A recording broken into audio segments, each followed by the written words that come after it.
Welcome back to the John Fourcade Show. It's the Owner Advantage Rewards deal right here at Veterans Ford. You can get member exclusives and special discounts. Sign up and get 5% back or more right here at Veterans Ford. Again, member exclusives and special discounts. You got to sign up right here, vetsford.com. Back here on the John Fourcade Show. John, playing the Lions this week, unbelievable. We talked a little bit about it with Robert. 11 games. They have been trailing in the fourth quarter in all 11 games and won 7 of them. That is just absolutely amazing to me. The series, though, is tied 11-11-1. And last time, we do remember out in Detroit, the Lions defeated the Saints. And, man, that was a game the Saints had in their pockets and lost it late. And they've defeated the Saints the last 2 years. John, they don't match up again. And I can't explain why some teams don't match up better against others. This is a team, and it's because of Matt Stafford, the Saints do not match up well against.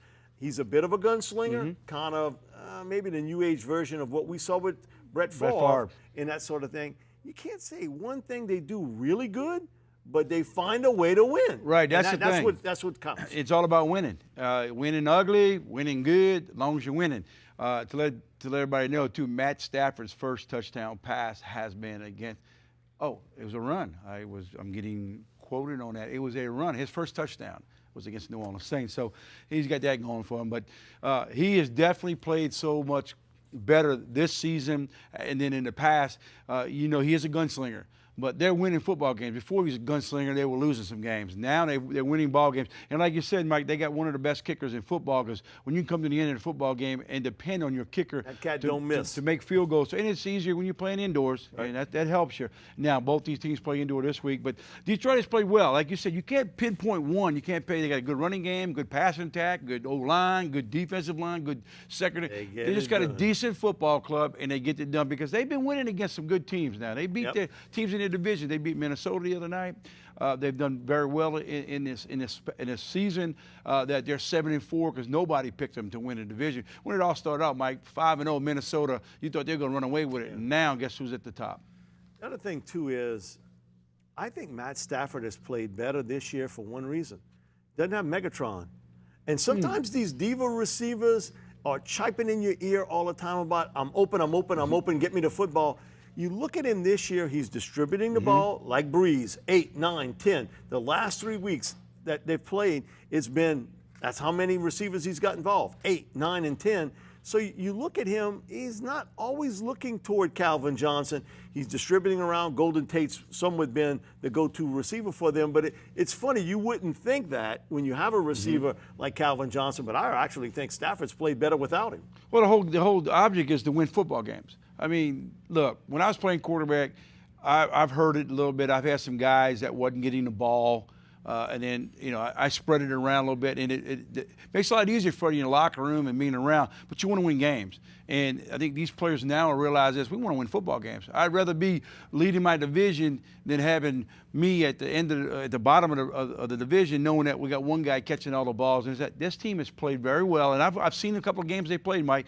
They've been consistent. Their defense has played well, their offense has played well, and they stay in the ball game till the very end. That's all you can ask if you're going to be into a ball game. Let me get there at the end, and you got a good kicker, and Matt has done a great job of driving down the field and winning, getting him set up to win football games. So this team's about winning, and I was surprised because I thought their head coach would probably get fired this season. I really did. I said, man, I thought he'd be going last season, but when you're 7-4 and you lead the division, Caldwell's going to end up being. They got off to a real bad start last year. Joe Lombardi got pink slipped, and Jim Bob Cooter became the offensive coordinator. What a name. Still, he's done a great job with Matt. I look at him, he's really done a fantastic job with him. And you look at that change, and Lombardi back now with the Saints today. We're going to go to the power rankings here in the National Football League. And again, this is all subjective, but I think no one's going to argue that number 1 spot, the Cowboys. 2 spot, New England Patriots. The Raiders, I see, have made the leap John and I have been talking about. They in the 3 spot, Seattle, after a horrendous game against Tampa Bay offensively. They're in the 4th spot, Giants. I don't know how they do it, but they squeezing victories out. Then the Chiefs at the 6th spot, Kansas City. Man, and the Broncos played a great game. It was. Sunday night. That was a super game, back-to-back. Then the Lions at the 8th spot, Atlanta at 9, Redskins 10, and again we go back to it. Look at the NFC East.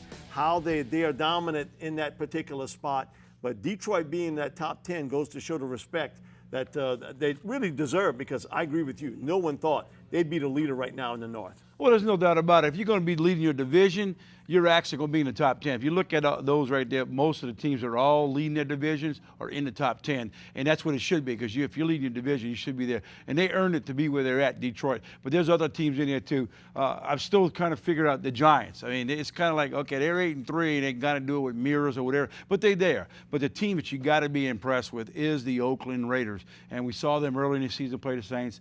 They've been doing it with offense, not defense. I mean, the defense has got some good play, very shaky. They got some good outside pass rushers, but their secondary is what kills them. But they got it, getting it done offensively. And you got the Dallas Cowboys is up there. But I'm very interested to see what happens in tonight's game with the Dallas Cowboys in Minnesota. And you just don't. I think I'll give you my little pick later. Eventually, you're gonna have a slip along the way. And I thought the Raiders might have that against Carolina. It looked like it. And they almost gave the game away in the second half. But, man, listen, Derek Carr, that guy can play. I looked at him along with Marcus Mariota. Those two guys are the two best young quarterbacks in the National Football League today. And how about the Titans? Finally, they win a game against a bad team in Chicago, but they got a chance to win the division. And when you look at it, that would be the biggest surprise if the Tennessee Titans would end up winning that division. And who would have thought that would be the worst division in football right now? Because, Houston is just, they got quarterback issues, and their head coach might be in trouble there. The Colts, they got their problems. And then you got Jacksonville. We know how bad they are. But look, the Tennessee Titans, they're not that far from possibly winning the division.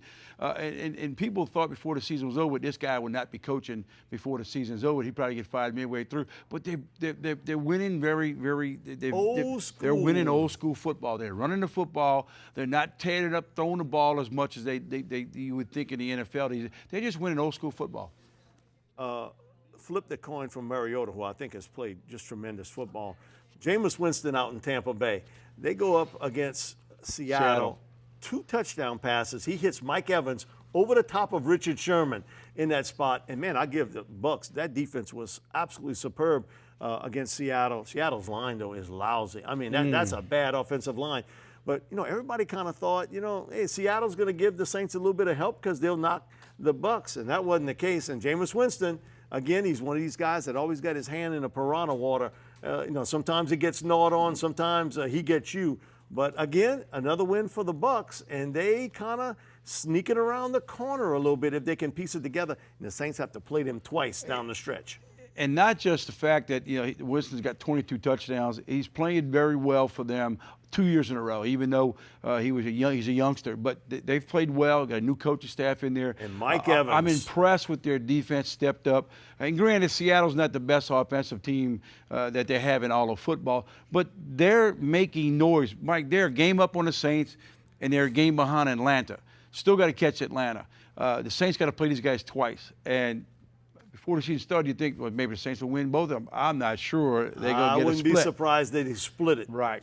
And the way Tampa Bay plays, they're much better on the road than they are at home, even though they did beat Seattle at home this past week. We'll be back with more of the John Fourcade Show, sponsored each week by Veterans Ford.